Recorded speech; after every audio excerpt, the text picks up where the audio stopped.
ભગવાને તમને લોકોને દીકરી દીધી હોય તો મારી આપને પ્રાર્થના છે,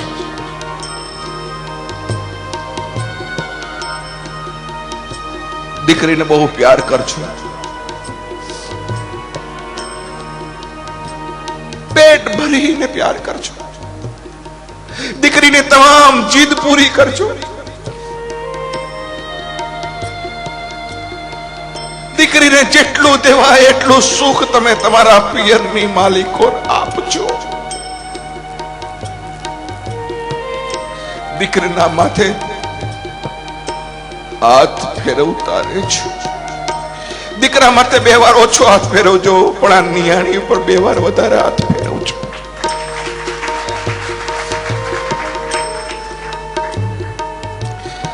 કારણ કે દીકરીને ખબર નથી. હું એટલા માટે તમને દીકરીને પ્યાર કરવાનું કહું છું, કારણ કે પુરુષ તો જન્મે તો એનું સ્મશાન નક્કી છે કે જ્યાં જન્મો છે ત્યાં જ એને અગ્નિદાહ દેવા હે, પણ દીકરીઓનું તો જન્મ સ્થાન નક્કી છે, પણ દીકરીઓના તો મહાન નક્કી નથી કે એ જન્મી ક્યાં ને એને અગ્નિદાહ ક્યાં દેવાનો છે. દીકરીઓની જિંદગીમાં કેટલી ભલી કેટલી ભોળી. એનો બાપ એમ કે બેટા ઠેકાણું બહુ સારું છે, અને દીકરી આ પાડે, અને કોઈ દી ન જોયા હોય, કદી ન ઓળખતી હોય એવા કુટુંબની માલિકો જેમ દૂધમાં સાકર બળે એમ બળી જાય, અને સખત એક જ વિચાર કરે, મારા બાપની આબરૂ સાચવવાની છે, મારા બાપની ઇજ્જત સાચવવાની છે. સહન કરતી જાય, સહન કરે એનું નામ દીકરી.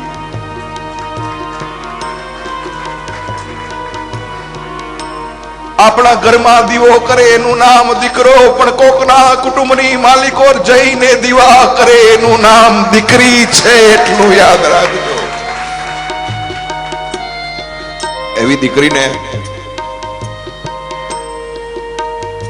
કોઈ મહેરબાની કરીને પાણો નહીં કેતા. એવી દીકરીને મહેરબાની કરી કોઈ પથ્થરો નહીં કેતા. એવી દીકરીને મહેરબાની કરી અને કોઈ સર્પનો ભારો નહીં કેતા. તમારે ઘરે